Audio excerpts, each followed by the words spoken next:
Nityananda Paramashivoham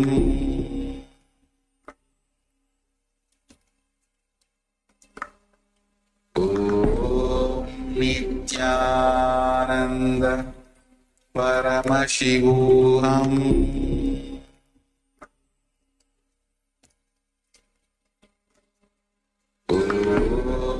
Nityananda Paramashivoham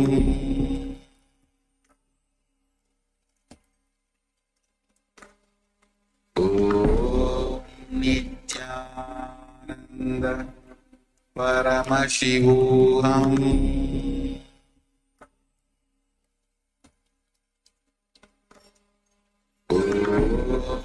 Nityananda Paramashivoham Om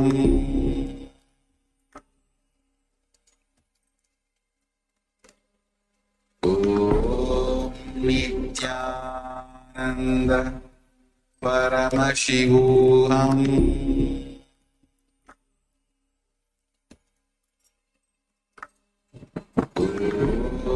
Nityananda Paramashivoham Om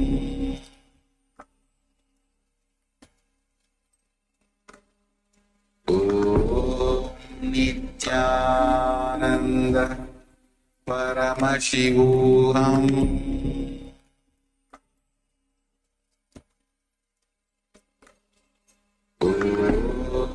Nityananda Paramashivoham Om Nityananda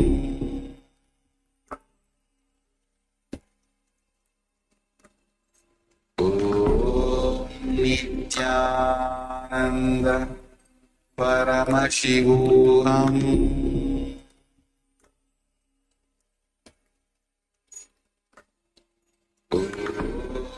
Nityananda Paramashivoham Om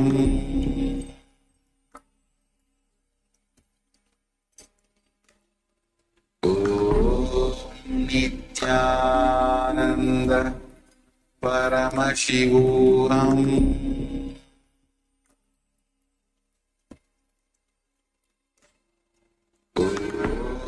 Nityananda Paramashivoham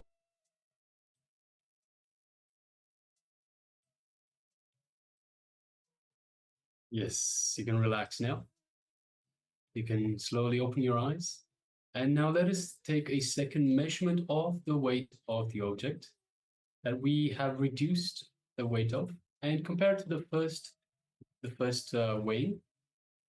And let us know if you are successful in manifesting this power. Were you able to reduce the weight of the object at a distance?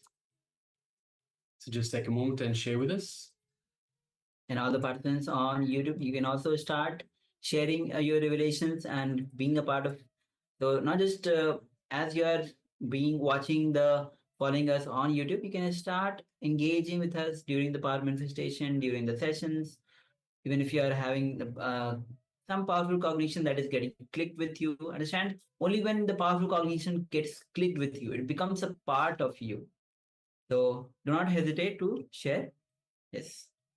And of course, it's important to understand, see, Swamiji has told us to make these power manifestations our lifestyle, to make these part of your everyday life. And of course, every power manifestation has its own applications.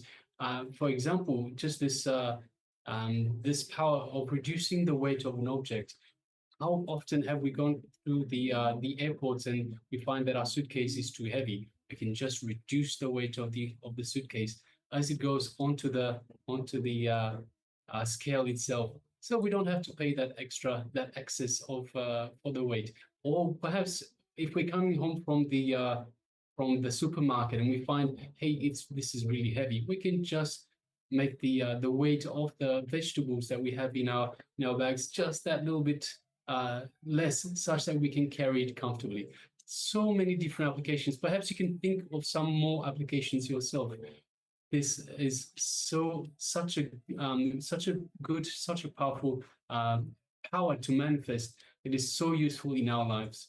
So why don't you take a moment and share with us any other applications that you can think.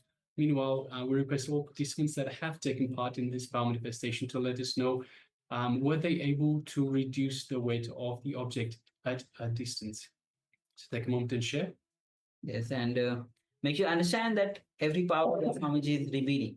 Swamiji had actually demonstrated with the many devotees, many participants, various powers that all of us are given. Swamiji has given all these powers to us with the science to manifest this power, and just being in his presence, being in his grace, you start manifesting this power. So remember, again and again, it is Swamiji who is manifesting through you. So when you allow Swamiji to manifest through you, you are able to manifest this power. So again, drop the any confusions that you have, any self doubts that you have, any delusions that you have, whether you are able to manifest, how will I be able to manifest? If you just simply drop your self doubt, simply allow Swamiji to manifest, simply it will happen. Simply it will manifest because it is Swamiji who is manifesting through you. So without any hesitation, anything that is even there's no weight has not changed or weight has changed or increased or even increased instead of decreasing, you can share that as well.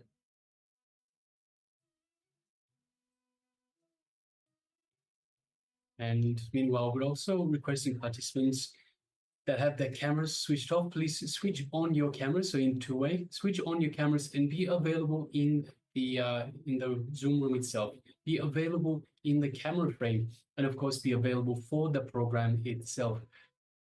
So you might be there, but have your camera switched off. See, by switching the camera off, you also have a switch that you turn on to be more attentive, to pay more attention. See, very often we have the cameras off and we just sit behind with a switched off camera, and we are inauthentic to the program itself, inauthentic to the reason we're here in the first place. So in the first day of the program, Swamiji asked us beautifully, why are we here? What do we expect to get from this program? It is very important that we are authentic to that, authentic to the reason that we have decided to take time off and be part of this program. So requesting everyone, please make sure that you switch on the camera, be authentic to yourself.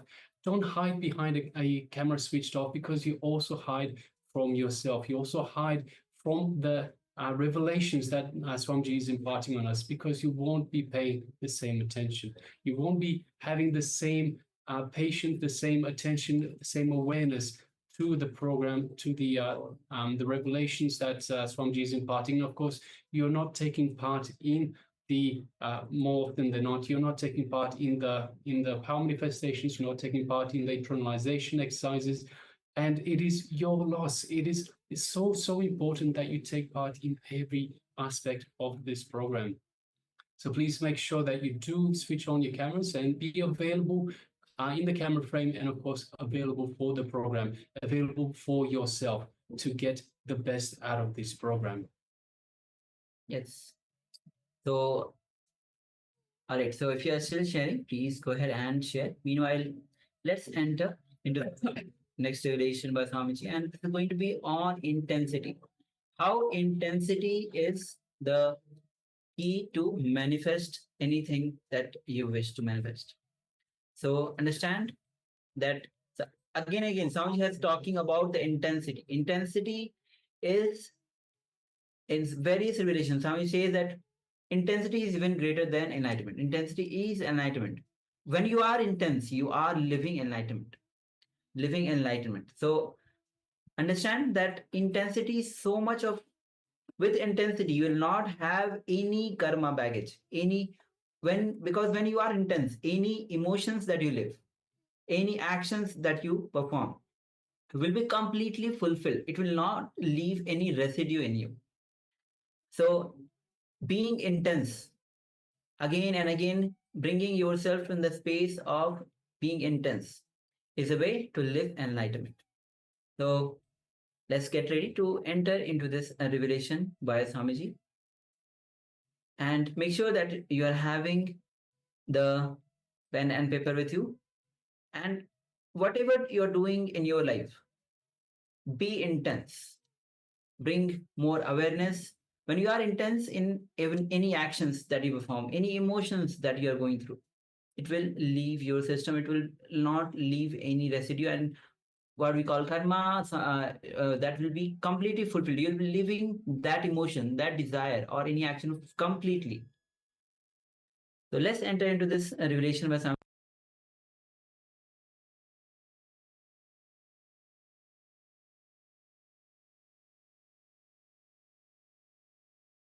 I'm a sincere seeker, but I'm not able to find a single guru. Please understand, if you are a seeker, beautifully Mahavira says, God sends your master, only then puts the fire inside you. If you are feeling the fire, be very clear, already your master is here. He's already here. God never puts the fire, then sends the master. No. He sends the master and puts the fire. This guy was trying to find out a master. Somehow he was not able to. He tried for 12 years. 12 years is too much. Too much. Finally he is depressed, discouraged completely. He decides, I have decided that God is going to be the only source of inspiration, and I will accept the first person who comes in this road as my guru and do what he says. He is very strong in his decision. He sits in the forest road. He sits in one road and he decides, first person who comes in this way will be my guru. His instruction I will follow. And unfortunately, one thief was running through that road after stealing. He just now robbed the palace and he is running through that road trying to escape. This fellow fell at his feet and caught hold of his feet. Caught hold of the thief and he said, oh my master, bless me, give me liberation, enlighten me. And the thief is saying, I am a thief, leave me. Don't you see, I just now robbed and police is chasing me, leave me. And this guy says, no, you are my master, teach me something and go. This guy says, what is this, what to do? I am in a big mess.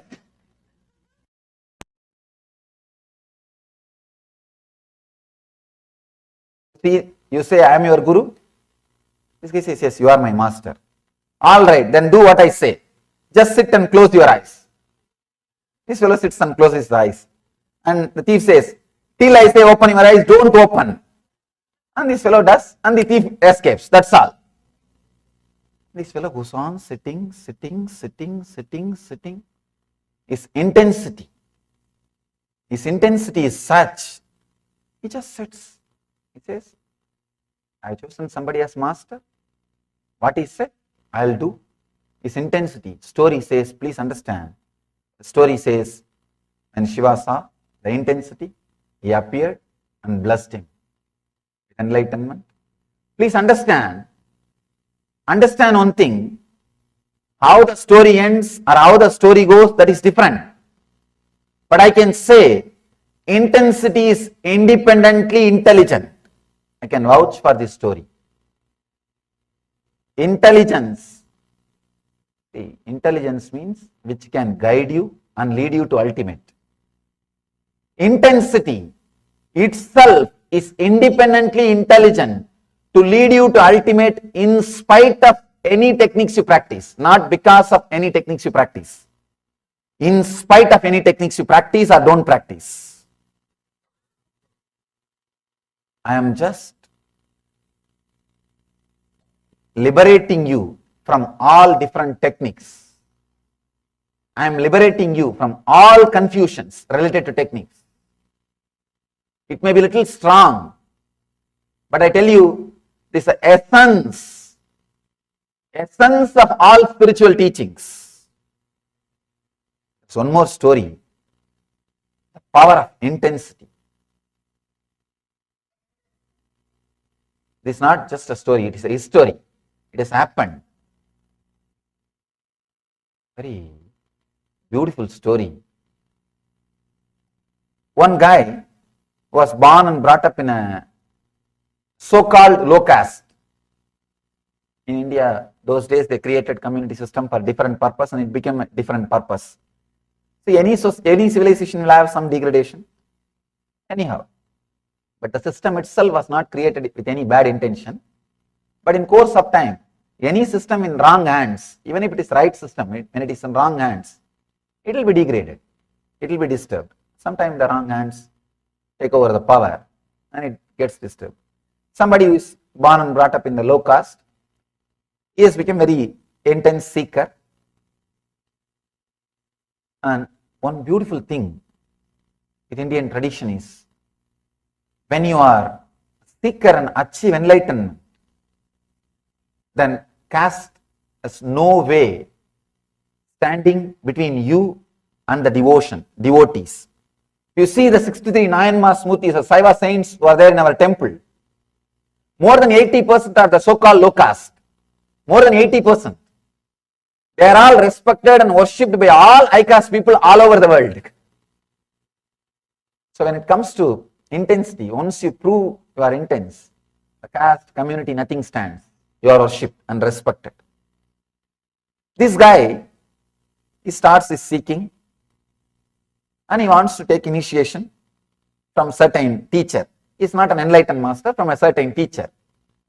But the teacher was little arrogant and he is bothered about the community and he says he will not initiate him.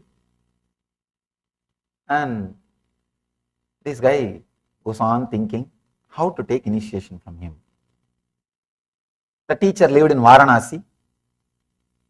One of his friend, the disciple's friend, this guy says, see, the teacher lives in Varanasi.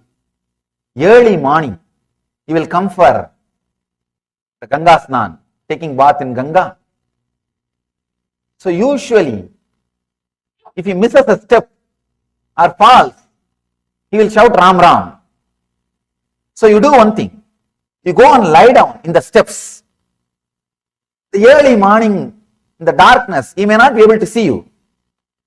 He will put his head, he will put his leg on you. He may be little stumbled. He may be little disturbed. Then naturally shout Ram Ram. So take his feet as an initiation and take that Ram Ram word as a mantra and start practicing. This guy says, right technique. Yes, I found the method. Usually if you are continuously repeating the divine Lord's name, even if you are stumbled, you will repeat the same name.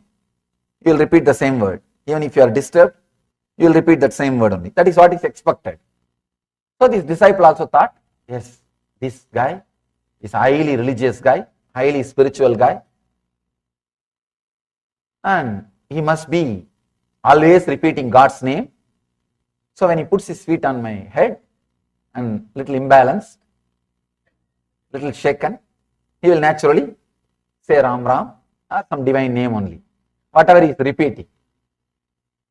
He did not understand, this guy is not a master, he is just an ordinary Purohit who does all the rituals for little money and packs a banana and rice.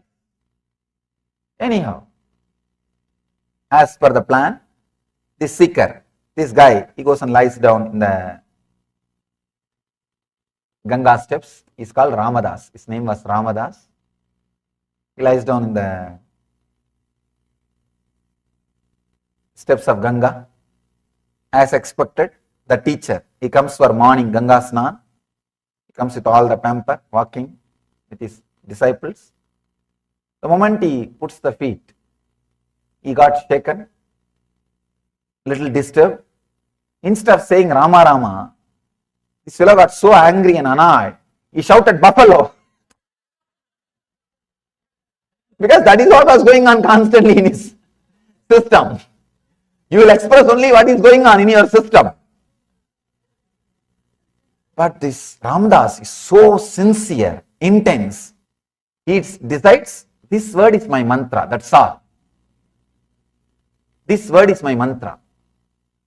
He takes that as an initiation, takes that word buffalo as the mantra, and constantly sits with so much of intensity He repeats the word buffalo, buffalo, buffalo, buffalo. Please understand. I want you to understand this whole story. Whole story. He repeats the mantra. He takes that as a mantra and repeats it intensely and visualizes God in the form of a huge golden buffalo, the huge light, and he repeats, goes on repeating, and he achieves siddhi. Means he is able to see the divine light in the form of golden buffalo, and he achieves siddhi. That year, the temple festival is supposed to happen. He goes for the temple festival. He is standing outside the temple. They are bringing the temple deity outside. This priest is bringing, who shouted buffalo. This priest is bringing the deity outside the temple. When they are bringing the deity outside the temple, suddenly the deity is stuck in the gate, in the door frame. The deity is only 3 feet, door frame is 6 feet. It is not physically stuck anywhere, but the deity is not coming outside. They are trying this way, that way, the priest is trying in so many ways. And this guy, Ramadas, is standing outside the temple and shouting, hey, the deity is Tan is hitting the door frame, just lower it, he will come out, just lower it. Nobody was able to understand. He is seeing the deity in the form of a buffalo, and his horns, horns are hitting the door frame. That is why the deity is not coming out. And he is saying, lower the deity, it will come out. And this priest is shouting, this fool, what are you talking? Keep quiet. You have been allowed inside temple, that is too much. Don't talk. But they tried. Practically whole day they tried, the deity is not coming out. Then this fellow is unable to withstand the whole thing. This Ramadas rushes towards the deity. He forces himself and says, see, I can see the horn hitting the door frame, and he is having the pain. He just pushes the deity down, the deity comes out. Please understand the strength of bhakti, strength of intensity, the power, the strength beyond the matter, beyond the material. And still now, every year, this happened in Annapurni temple in Varanasi. Still now, every year, when they bring the deity, they will have on the side, in a golden sheet, the buffalo's figure. They call it Ramadas Annapurni. Annapurni of the Ramadas. Still in memory of Ramadas, the great saint, they have the form of buffalo. That also will be worshipped as a Devi. See the power. And the story says, later on he became enlightened, lived in Varanasi and left the body. Understand the power and intensity, nothing else. You don't have to bother about what technique you are following, who is your master, who is your teacher, whether he is enlightened, who gave certificate for him. Nothing is needed. All you need is this one thing. Abhyasa vairagyabhyam tat nirodha. The intense, constant practice. You see the 63 Saiva saints' life. The Nayanmas. You see all their murtis in our temple. I think we have their biographies, simple biographies in the form of books. It is available. Find time, just go through. It's not that they have done some great tapas, meditating 8 hours per day, doing this pranayam, that ada yoga, this ada yoga, so many. They have not done all these things. You see some of them, simple people, all they did, just plucking flower from garden, making garland and putting it on the deity. That's all. Nothing else. But intensity. Just intensity. Nothing else. Simple practice. One guy is a criminal actually. All he does, if somebody talks against Shiva or Shiva's devotees, he will cut the tongue. That's all. Of course, I'm not saying you do that. Now, what I wanted to say, the intensity, just the intensity, nothing else. The abhyasa and vairagya, intense practice, everything else will fall in place. What happened in Ramakrishna's life? Just intensity, abhyasa and vairagya. Somebody asked Vivekananda. Vivekananda is a great intellectual. They asked him, do you accept idol worship? Your country goes on worshipping idols. In India, sometimes becomes too much. The British time, when they created highways, first earlier, the originally the British people have started painting all the highways in the yellow paint. The big problem, every village they started worshipping and building one temple around that stone. See, any stone with yellow turmeric powder is a deity for us.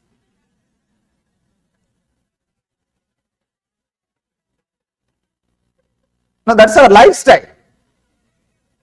Any stone with yellow turmeric powder is a deity. Then British has to change the color. They have to change it into green. And even now, I know at least 100 temples built for milestones. Because it looks almost like Shivalinga. And we are such a wonderful people. See, anything is worthy of worship for us. Anything is worthy of worship. See, the whole civilization is built on surrender. Sometimes when people tell me it's a weakness, I don't feel it's a weakness. I don't feel it. Even though logically I don't have justifications or reasons to justify this foolish fellow's logic. The whole civilization. See the amount of surrender and feeling connection and the worship and the respect. See, even a simple stone is enough for them to remember about the divine, to remember the God, feel connected to nature. They question, what do you say about this kind of idol worship? Vivekananda says beautifully, I know a great Paramahamsa like Ramakrishna is produced just by idol worship. If people like Ramakrishna can be produced, not one, have 200 idols, have thousands of idols. And the actual truth you need to understand is, we don't worship idols, we worship through the idol. Understand? We don't say, oh stone, give me boon. Oh stone, please bless me that I should get healed. Oh metal, fire metal, you look so pretty, give me my wealth. You don't ask that. You say, oh Shiva, heal me. Oh Vishnu, give me enlightenment. We relate, we worship through the idol, not the idol. Understand? When you see the deity, idol is not remembered. If you remember the idol, the deity is not remembered. That's a beautiful, very beautiful verse in Tamil. There is a great book called Tirumandiram. One saint, Tirumular, his statue is also there in our temple. That 63, there will be one statue with a palm leaf in the hand and blessing posture. It's called Tirumular. He says very beautifully, Marattai maraitadu mamada yanai, Marattil maraindadu mamada yanai, Parattai maraitadu parmudal bhudam, Parattil maraindadu parmudal bhudam. I'll translate. Even though it is a little difficult to translate, it says, when you see a stone elephant, you will not see the material. If you see it as a material, you can't see it as an elephant. An artist will see that as an elephant, but will not see it as a material. If there is a stone, if there is a wooden elephant, the elephant carved out of wood, a person who is involved with the wood business, if he sees, he will say, oh, sandalwood, wonderful wood, high cost, this must be the cost. He will be talking about the wood. He can never see the elephant. If an artist, if he sees, he will see, oh, beautiful sculpture, beautiful carving, elephant, amazing. He will not see the elephant. He will not see the wood. So if the moment you see the wood, you will not see elephant. The moment you see the elephant, you will not see the wood. It cannot happen in the same moment.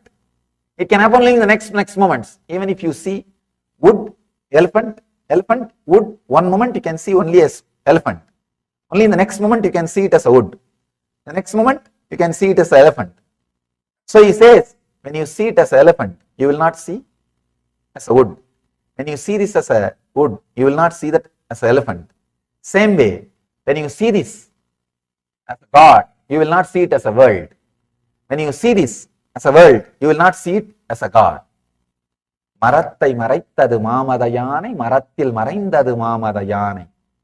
பரத்தை மறைத்தது பார்முதல் பூதம், பரத்தில் மறைந்தது பார்முதல் பூதம்.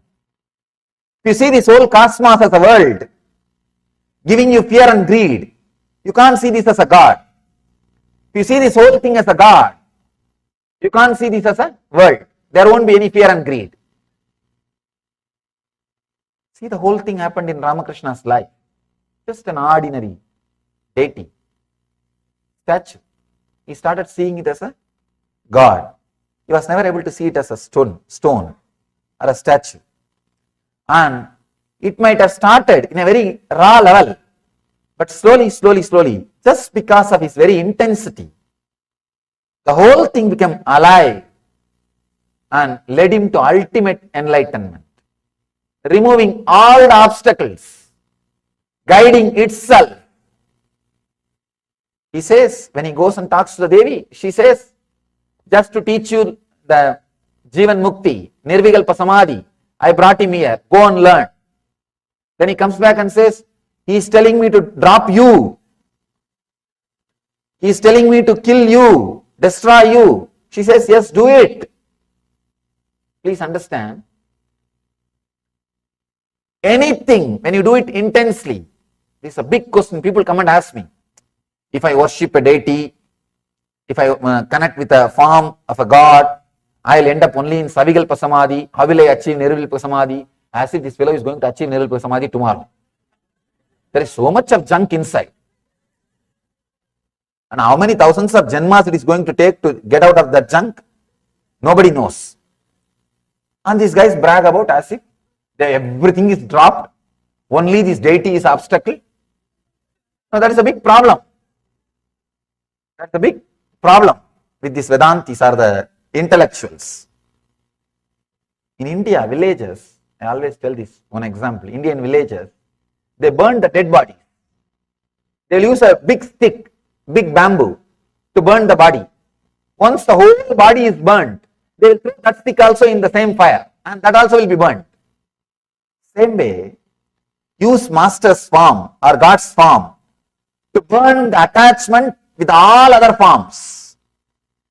When all other forms attachment is dropped, this form is intelligent enough to disappear by itself or guide you to beyond the formlessness.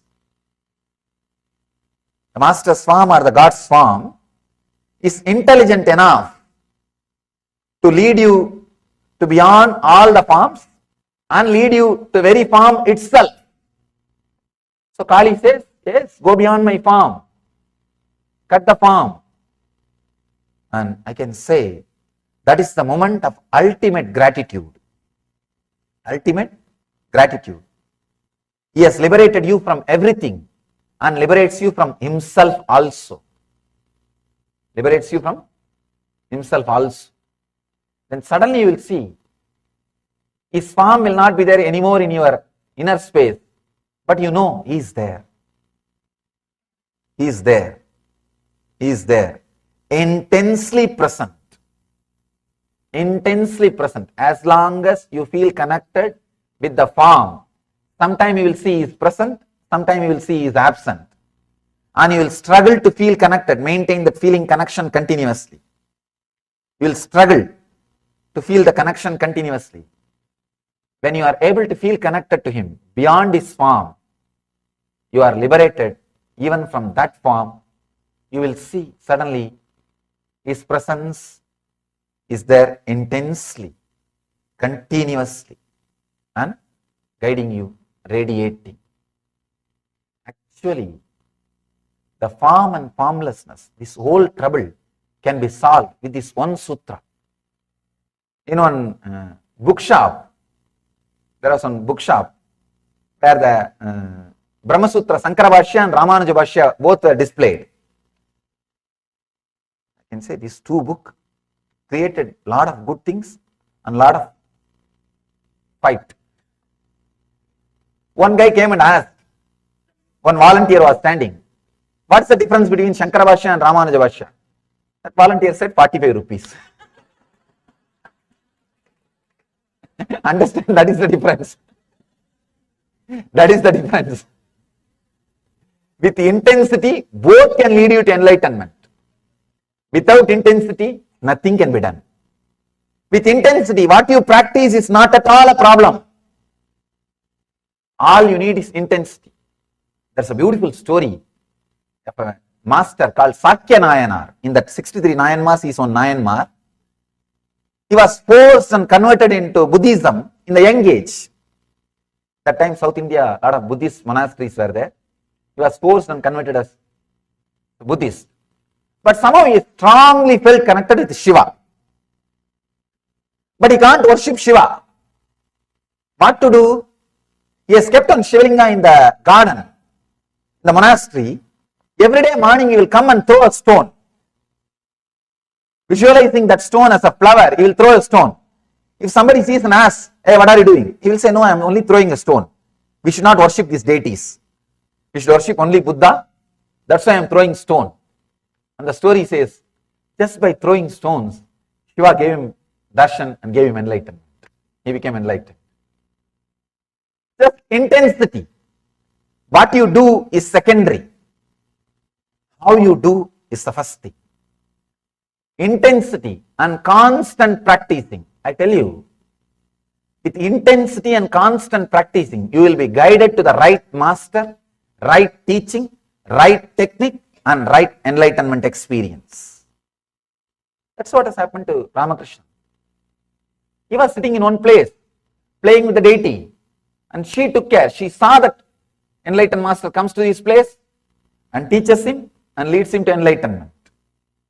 And Totapuri says, after Ramakrishna became enlightened, I can never imagine, because Totapuri himself was a great intellectual Pandit. He says, I can never imagine somebody was worshipping the deities and I am pulled without my knowledge and share this enlightenment, and he became enlightened. He says, through your enlightenment, not only you became enlightened, you taught me a big lesson. You taught me a big lesson. Many times, we forget the power of intensity, abhyasa and vairagya. I can say, whatever may be the obstacle you are facing in your spiritual life, spiritual journey, all you need is this one truth, abhyasa, vairagya, intense, constant practice. That's all. You see the great saints' lives. It's not that they have done something big. No. What you do is not the great thing. How you do. The intensity. Understand? When I asked my teacher about this one question, he will make me do all kinds of things. He will ask me to climb the temple pillar, the temple where he was teaching me yoga. He will ask me to climb the pillar by holding the one hand. I'll go up and down, up and down, up and down. When I was very young. When I started studying these books, suddenly I discovered there is no sutra which says climbing the pillar is yoga. And he will torture me, asking me to climb the pillar up and down, up and down. And of course, that helped me in one way. Whenever I don't want to go to school, I'll climb the tree and sit on the tree. See, in the villages, the big problem in Indian villages is very small place. They will send a watchman to every house and bring the kids. You can't escape. So, but this watchman is a very old guy. He can't climb the tree. I'll climb and sit on the tree. He'll never be able to take me to school. And this guy will, my teacher will make me climb that pillar, up and down, up and down. And I read the book. It doesn't say. It's yoga. I asked him, what do you mean by making me climb this pillar up and down every day? Nowhere I see this yoga. He made me understand. He gave me an important click. I can say it's a very strong click. He says, with a strong intensity, any movement done brings health. Understand? I can say, this is the basic sutra. A strong click with a strong intensity. Any movement done is yoga. I can say, this is the basis of our Nitya Yoga. Whatever yoga I am teaching, this is the basic sutra of the Nitya Yoga. It is not adding more movements to your life. It is adding life to your movement. Intensity. With intensity, any movement done is yoga. Without intensity, even if you do so-called yogas, asanas, it will be more or less an exercise. It may create an effect of an exercise. With intensity, any movement done leads you to yoga. He says beautifully, with intensity and intention, any movement you do, it becomes part of your bio-memory.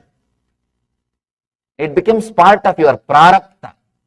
Prarabdha is the energy which creates your body every day out of Hiranyagarbha. Please understand. Hiranyagarbha is a space where you rest every night. Every night you fall asleep into Hiranyagarbha, means the darkness which you experience in the deep sleep. The darkness which you experience in the deep sleep is the Hiranyagarbha space, the Garbha, womb of the cosmos. That's where you rest every day. When you come out, he has described very beautifully this one secret. He says, every day morning, with what kind of thought you come out of your Hiranyagarbha. You see, Hiranyagarbha is a place.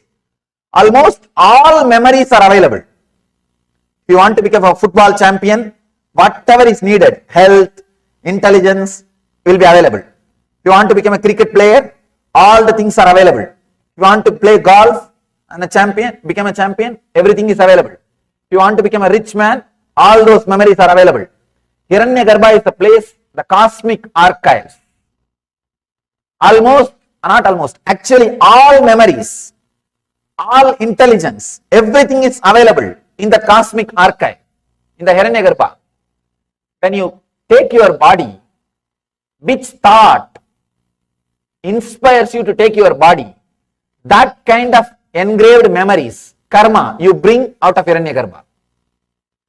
If you think, I should get up, I should get up to go for my job, then you bring what you need to do for that job. That kind of memories, you bring it out and you come out. Every day, early morning, what you think, that kind of memory only will be inserted, downloaded inside your system to live your life. That is why the morning first thought is given so much of importance in our tradition. The moment you get up, you are expected to bring some divine energies and divine mantras and divine chants and divine feelings to your being, so that you bring that kind of prarabdha. Every night is your death, every morning is your birth. I can say the long sleep is death, short death is sleep. Short death is sleep, long sleep is a death. So every morning when you get up, all the prarabdha is available for you. You can do anything. You can exchange. You may ask, this looks too much. This looks too big thing. It is. Please understand, it is. Because of your continuous habit, you bring the same set of samskara. If you decide to change from today, you can change. From today, if you decide to change, every day morning, first thought, if you strongly create some new thought, you want to be a different person, you will suddenly see that kind of memory, that kind of prarabdha, that kind of energy, that kind of samskaras, you will start expressing, you will start radiating, you will start living. And he says, of course, it is true. I myself have experienced this truth in my own life. Early morning, when you get up, if you decide, I want to play golf, if you have a strong thought, I want to play football, I want to play cricket, you will see, you bring that kind of body setup, that kind of prarabdha. That prarabdha designs your body. That prarabdha designs your body. He says, any thought which you strongly, intensely put inside becomes your bio-memory. And you will fall asleep with that. Next day morning when you get up, that kind of prarabdha you will pick up and come out and live. Try. If you want to try this. Ramanujam, the great mathematician, he says, when I come out in the early morning, I have all the answers for all the problems. All the answers for all the problems. Paramashivoham talks about this. He beautifully describes how to use the power of dream or how to use the Hiranyagarbha every night's sleep. If you intensely think anything, any of your action, anything maybe you are doing, just to fill that thought will become your prarabdha, and any movement you do for that will become yoga. Understand? Anything you do with intensity becomes yoga and brings health. When I understood this sutra, then I understood if I can carry the intensity, I should be healthy, then all my movements can become yoga. Can become yoga. So, beautifully, Patanjali describes in this one sutra, all you need is abhyasa vairagya. In the next sutras, he expresses, he defines more deeply abhyasa in one sutra and vairagya in one sutra. With intensity, whatever you do is yoga, and all the obstructions are removed. Whether you are practicing karma yoga, jnana yoga, bhakti yoga, or whatever yoga may be, whatever yoga you may be practicing, all you need is intensity. All you need is intensity. I can say that is the connecting thread. Otherwise, just see our Hindu tradition, the Vedic tradition. If some master says, do this, the other master will be waiting to say, don't do that. Actually, the difference between two traditions of Hinduism is a lot more than difference between two religions. At least in some points, two religions may agree. But the difference between two traditions of Hinduism, forget about two traditions, two masters are enough. There is some Sanskrit saying, proverb, if two masters say the same thing, please be clear, someone is fake. Then how come each one is saying one thing, but everybody is able to lead you to enlightenment? How come? Start thinking, start questioning. It is because of this intensity. It is because of this intensity. I can say intensity is the ultimate sutra, ultimate truth. Abhyasa vairagyabhyam. This is the ultimate sutra for the whole yoga. Whether you have problems in yama, means social etiquette, social discipline, or problems with niyama, personal discipline, or problems with asana, the physical postures, or problems with pranayama, the breathing practices, or difficulties in pratyahara, the mental setup, or difficulties in dharana, the emotional balancing, or difficulties in dhyana, the restful awareness in your inner space, or difficulty in samadhi, enlightenment itself. The one and only solution, the ultimate key is this one sutra. Abhyasa vairagyabhyam tannirodha. Abhyasa vairagyabhyam tannirodha. Relaxing from these patterns through constant and intensive practice of unclutching. Patanjali has explained in last few sutras about the 5 different modifications of the mind. Pramana, the right knowledge; viparyaya, wrong knowledge; vikalpa, imagination; and nidra, sleep; smriti, memory. The 5 modifications of the mind, Patanjali has explained. Now he is saying, by constant, intense practice, if you unclutch from these 5 modifications, you will become enlightened. I can say, these 5 modifications are responsible for all your problems. So wherever you are stuck, one master key, one master solution is this one key, intensity. I can say intensity by itself, independently intelligent to lead you to ultimate enlightenment without any technique, without any support, without anything from the outer world. It is self-sufficient tool for the ultimate experience, Kevala Jnana, Kaivalya Jnana, living enlightenment. So, understand this one truth, internalize this one truth, try to experiment with this truth. Maybe early morning when you get up, be intense about some one idea. Try for 10 days. Just be intense about only that idea. Suddenly you will see the things related to that idea starts happening in your life. The things related to that idea, ideas related to that one truth will start coming towards your life. People related to that idea will start coming towards your life. Situations related to that idea will start coming towards your life. You will start attracting all the things to live that idea in your life.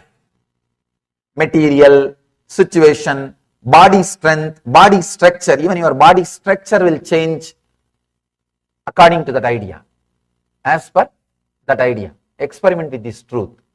You will see power of intensity. You will see power of intensity.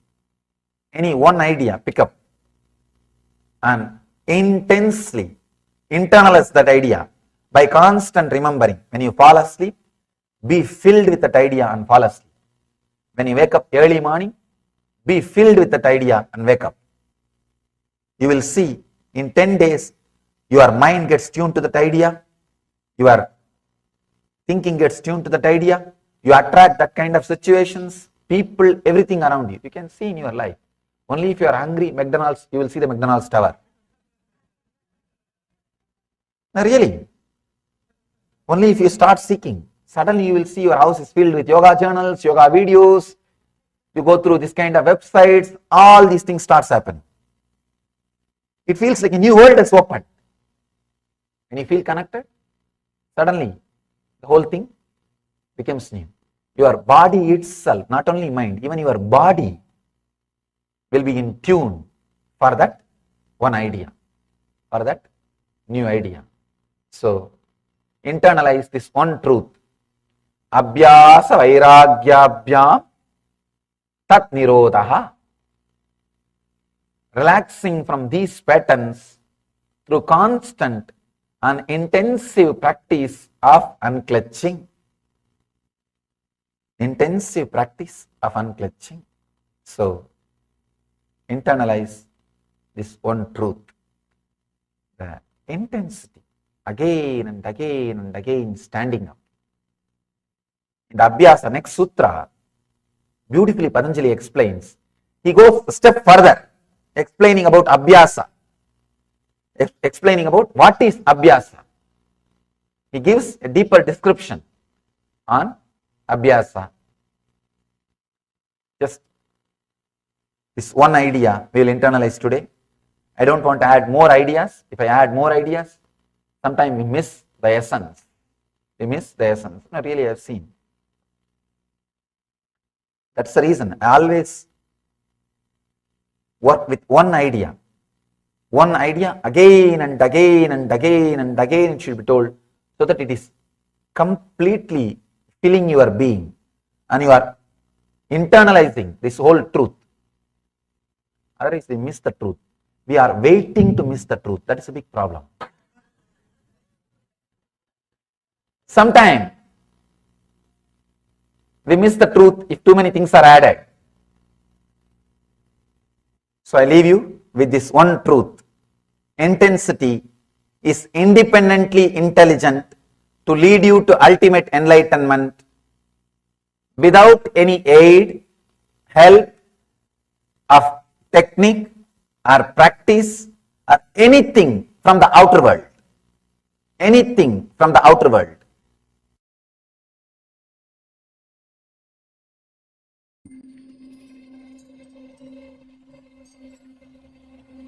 I welcome you all with my love and respect. Let you all open all your three eyes. Om Nityananda Paramashivoham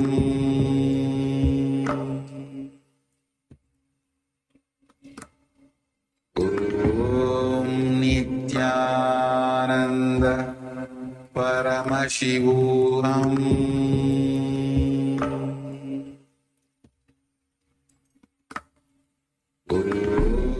Nityananda Paramashivoham Om Nityananda Paramashivoham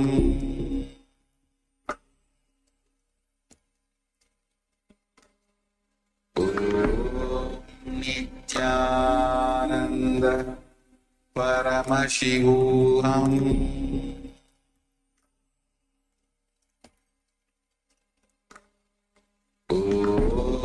Nityananda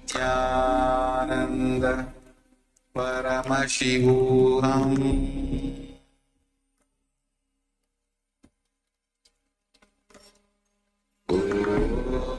Nityananda Paramashivoham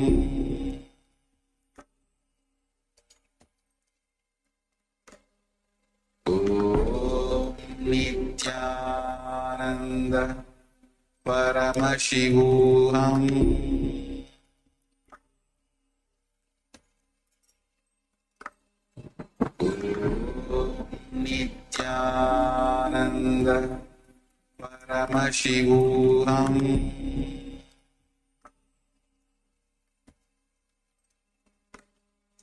Om Nityananda Paramashivoham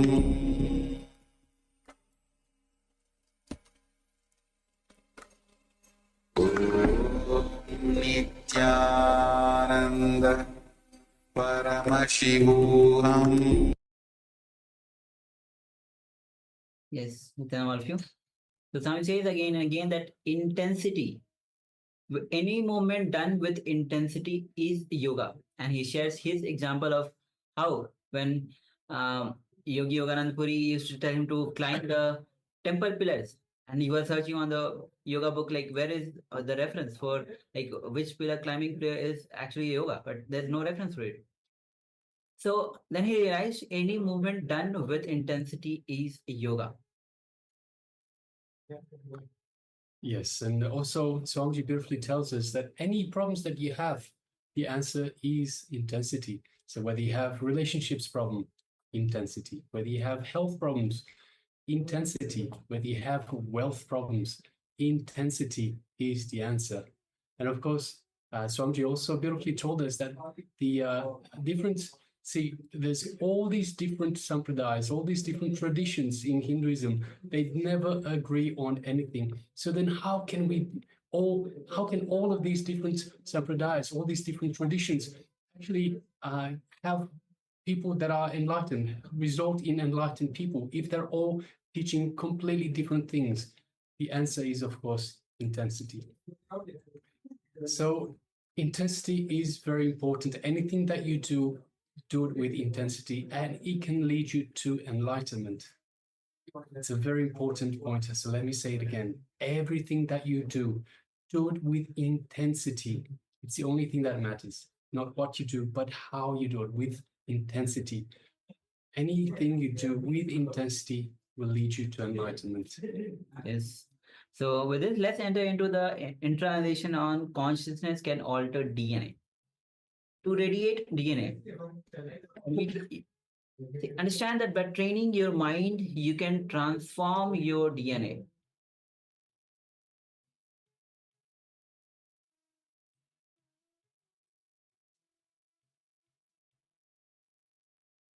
So the quality of your consciousness decides diseases, longevity, quality of life, pain, depression, everything. Even the persistence diseases like cancer, blood pressure, heart diseases, sugar, everything. So the quality of consciousness decide all these things. And add more and more joy into your life, laughter into your life, love, dance, bliss, restful awareness to the humanity. Yes, add more and more joy, more laughter, more love, more life, dance, bliss, restful awareness to all of humanity. So Swamiji beautifully tells us about Kirtan, that is one of the oldest processes for Kundalini awakening in the Vedic tradition, as old as Jnana Sambhadar, which means older than Adi Shankara, because Jnana Sambhadar sings in a verse, and the meaning of his song is, if you dance and sing the great name of Arunachaleshwara and worship him, all the incompletions and all the karma in your inner space will disappear, will simply run away. And older than this, there's a reference in the Upanishad, where in the joy of enlightenment, Rishis sing. And they sing like, Ha hu ah, ahamannado, ahamannado, ahamannado.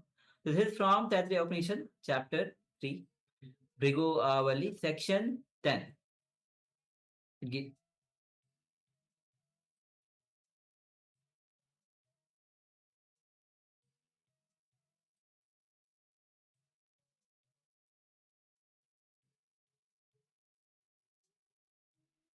Yes, so understand that Kirtan brings more and more joy to your life. And of course, by bringing, as we mentioned, by bringing more joy, more laughter, more liveliness to your life, it transforms your life completely. It also changes your very DNA. It puts your DNA in alignment with the super conscious energy, with the ultimate super consciousness, which is Paramashiva himself. Yes. So understand that bring intensity in whatever you're doing, in as when you are singing, when you're dancing, it brings more joy to you. It brings more bliss in your life. So go on being intense in whatever you are doing. And of course, Swamiji also told us very about this technique that we should be using, we can be using to change our very life, to bring the life that we want through, and that is, of course, as Swamiji beautifully told us about the Hiranya Garbha, which is the womb, the cosmic womb, and the early morning, the Brahma Murta time is the time when we can create that life for us, whatever we desire, by simply bringing back from the Hiranyagarbha, from our deep sleep, by waking up and having the first things into our minds, having the desire that we want, the way that we want our life to be. So we wake up with that desire, with that almost chanted like a mantra almost. So repeat it again and again and again. So go to sleep with that idea, wake up with that idea as the first thing that is on your mind. And you bring through that reality from the Hiranyagarbha, from the cosmic womb. You bring that reality into this reality, into the waking state. So you build your reality, whatever it might be, whether you want to sculpt your body, whether you want to attract wealth, whether you want to attract health, to be healthy, anything at all, you can simply create it through this simple method. Go to sleep with that in mind, whatever your desire is. Go to sleep with that in mind, and wake up with that in mind, and you'll find within a few short days, cosmos will align itself to your desire, will start sculpting your body, will start giving you the health that you desire, will start giving you the wealth that you desire. It will align everything to make this your reality, because it is from the Hiranyagarbha that everything manifests. So a very powerful technique. So requesting everyone, please, if do try this experiment. Swamiji has told us, please do try this experiment. It is a sacred secret of Hinduism, a very important revelation that Swamiji has given us to create the life that we want, to create the health that we want, create the relationships that we want, create the wealth that we want, create the life the way we want it. So with this, let's move on to a meditation technique to unclutch. Understand that with intensity, you can exhaust your prarabdha. So with that intensity, let's sit with your head, neck, spine in a straight line. You can close your eyes. And for first few moments, inhale, exhale as deeply as possible. Again, for first few moments, inhale as deeply as possible. Exhale as deeply as possible. And slowly start witnessing only the incoming breath. Do not bother about the outgoing breath or even the neutral space. Just witness the incoming breath first and be the witness. Be aware of the incoming breath. So let's sit with your head, neck, spine and straight line. And let's enter into this meditation technique of being aware of only the incoming breath. Let's begin.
Yes, you can relax now.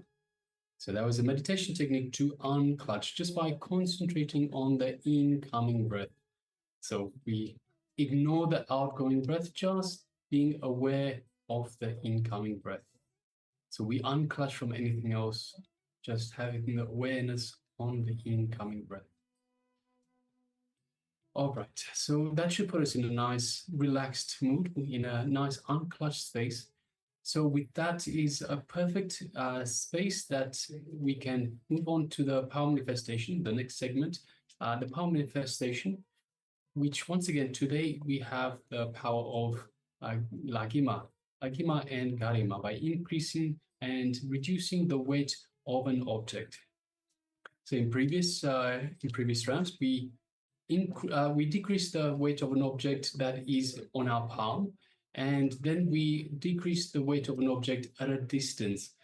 For this round, we'll move it a notch higher, and we'll go to the next level by reducing the weight of an object on someone else's palm. So on a partner's palm, on a friend's palm, whoever you wish to involve in this power manifestation. Just make sure that they're willing to take part in the power manifestation. So we will be asking you to reach out to a partner, reach out to somebody out there. I know for some of you the time might be might be a little bit. Yes, we're joined by a little creature. For some of you, the times might not be ideal for reaching out to other people. So if that's the case, then you can once again do it on your own palm again. Perhaps change the palm. So usually we have a hand that is preferred. So we have perhaps our right hand is preferred, our left hand is preferred. Let us now do it. So of course, this is if you can't reach out to a partner, because that is the very important bit. If you cannot reach out to a partner, you can use your other palm, your other hand. So previously we had you reducing the weight of an object in the palm of your hand. Use the other hand now. So use the other palm, the palm of the other hand. So you are less comfortable with that. So again, the idea is to put you slightly out of comfort to gain this confidence that you can actually do this. You can manifest this power manifestation. You can manifest the powers of Paramashiva. the more you are out of comfort and the more you are successful, then you'll realize, hey, I can do this. You get the confidence, I can do this. No matter what it is, no matter what the situation, I can do this. So that is why we increase the difficulty just a little bit each time. So requesting participants, let us first of all gather an object. So again, make sure it's an object that you're okay with reducing the weight. Of course, the weight will not be forever. It won't stay at this new weight forever. Swamiji beautifully tells us, if you do practice this this power manifestation on the same object 21 times in a row, 21 days, it will then reduce to the weight that you are reducing it to. So let's say, for example, you have a 100-gram object and you continuously practice reducing the weight by 10 grams. So each day you're reducing the weight, then it comes back, reverts. Again, next day you do the same thing, reduce it to by 10 grams, again it reverts. After 21 days, it would stay the same. It will reduce to that new weight, the 90, so in our example, 90 grams instead of the 100 grams that it was beforehand. So these changes are not permanent until you practice it for 21 times, for 21 days. So once again, let us pick an object that we wish to reduce the weight, and let us measure it first. So we measure it. Get in contact with a partner and someone that is nearby, or if they're not nearby, that you can get in contact through a phone number. Then make sure they select an object that you will be reducing in weight, because it will be sitting on their palm. So if they're away, rather than you having to go over there, of course you could always use another power, which is teleportation, and teleport yourself there. We've got a little bit of practice for that. But you can always just tell them, hey, why don't you pick an object and I will reduce the weight of that object for you. Of course, once again, first of all, make sure that the object is weighed up front, so we have a baseline to work from, and then we perform the power manifestation, and we'll measure the object once again a second time after we have affected the weight of the object after the power manifestation. So requesting everyone, have a partner that will participate in this power manifestation, identify an object, and take the initial weight measurement of that object. So just take a moment and do that, and let us know when you're ready to go.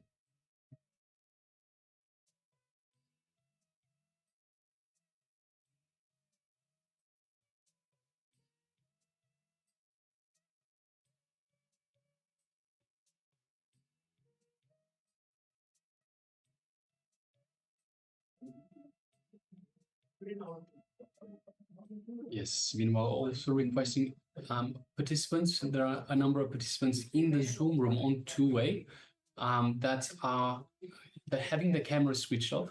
So it's important to take advantage of the two-way. We are here, so you are in the two-way Zoom room in order to facilitate this interaction, to make it easier for you to interact with us and us interact with you. Easier for us to help you, guide you down the path. So whatever is a challenge for you, whatever is something that you don't understand, we can of course interact with you freely, and basically we tailor the program. I think there's no better word. We tailor the program for your own needs. So requesting everyone in the Zoom room, please switch on your cameras and be available in the camera frame and available for this program, and of course available for yourself. So this is all about your superconscious breakthrough. It is about your personal growth, your spiritual growth, and we are here for you.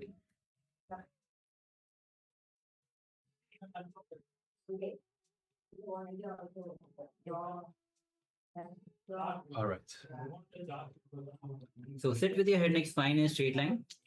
You can, if you wish, you can close your eyes and make sure that you're having the object on your partner's palm. And if you don't have a partner, you can always place in your palm as well. And now let's start chanting the Mahavakya. Om Nityananda Paramashivoham. Om Nityananda Paramashivoham. Om Nityananda Paramashivoham. As you keep chanting the Mahavakya, that is pure, the pure space of uncluttered space, the oneness space. Let's manifest this power of reducing the weight of the object on the partner's palm or even on your palm that you manifest. So let's begin. Paramashivoham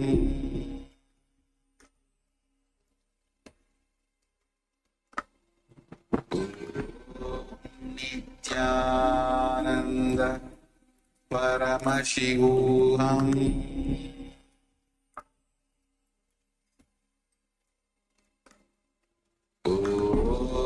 Nityananda Paramashivoham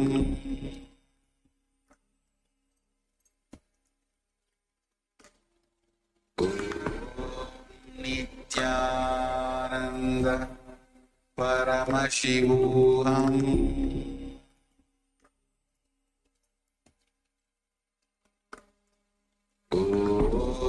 Nityananda Paramashivoham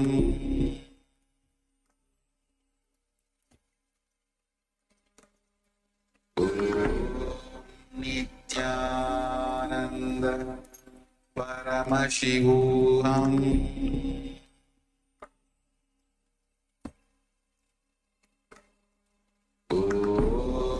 Nityananda Paramashivoham Nityananda Paramashivoham Nityananda Paramashivoham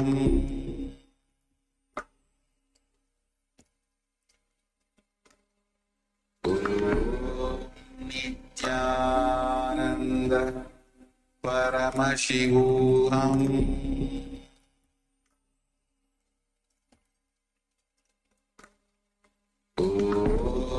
Nityananda Paramashivoham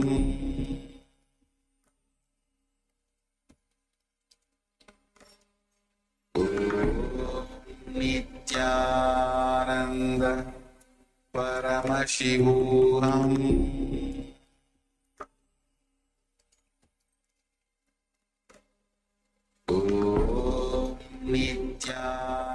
Nityananda Paramashivoham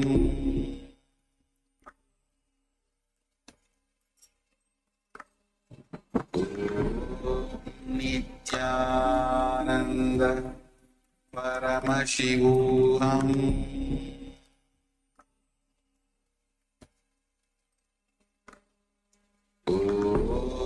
Nityananda Paramashivoham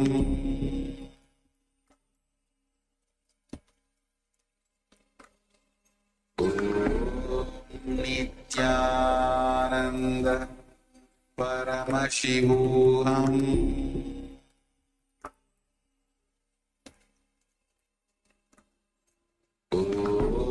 Nityananda Paramashivoham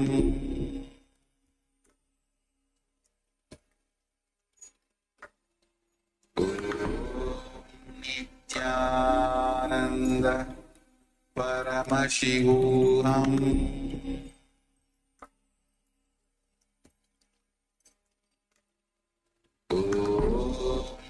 Nityananda Paramashivoham